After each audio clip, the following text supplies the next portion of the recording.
দেশ থেকে পালিয়ে যাওয়ার পর তার এই বাড়িটিকে বিক্ষুব্ধ ছাত্র জনতা ভেঙে দিয়েছিল। কারণ তাদের কথা ছিল যে বাংলাদেশে ফ্যাসিস্টের কোনো চিহ্ন রাখা হবে না। যারা গণহত্যার সাথে জড়িত, যারা ৫ই আগস্টের আগে অসংখ্য ছাত্র জনতাকে নির্বিচারে গুলি করে হত্যা করেছে এবং হত্যা করার নির্দেশ দিয়েছে, তার বাড়ির চিহ্ন কোনোভাবেই রাখা হবে না। এজন্য এটিকে সেদিনেই গুড়িয়ে দেওয়া হয়।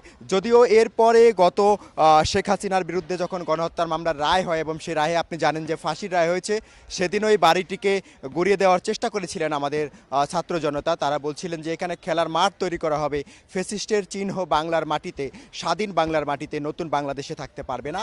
গতকাল যখন ইনকলাব মঞ্চের মুখপাত্র শরীফ ওসমান হাদি সিঙ্গাপুরে চিকিৎসাধীন অবস্থায় মারা গেলেন, এরপর থেকে ছাত্র জনতা, সর্বস্তরের ছাত্র জনতা কিন্তু বিক্ষুব্ধ হয়েছেন।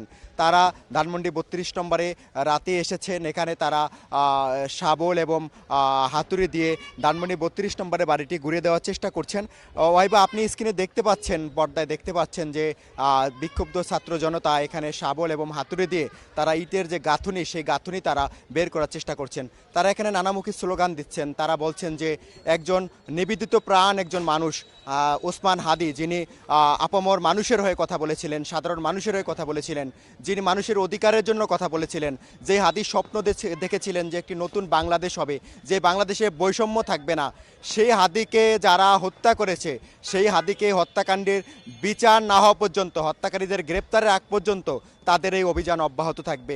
তারা বলছেন যে একজন হাদিকে কবর দেওয়া হবে, দাফন করা হবে, আর তার হত্যাকারী নির্বিঘ্নে ঘুরে বেড়াবে, এটা হতে পারে না। তারা এও বলছেন যে এজন্য সরকারের দায় নিতে হবে, সরকারকে অবশ্যই ব্যবস্থা নিতে হবে।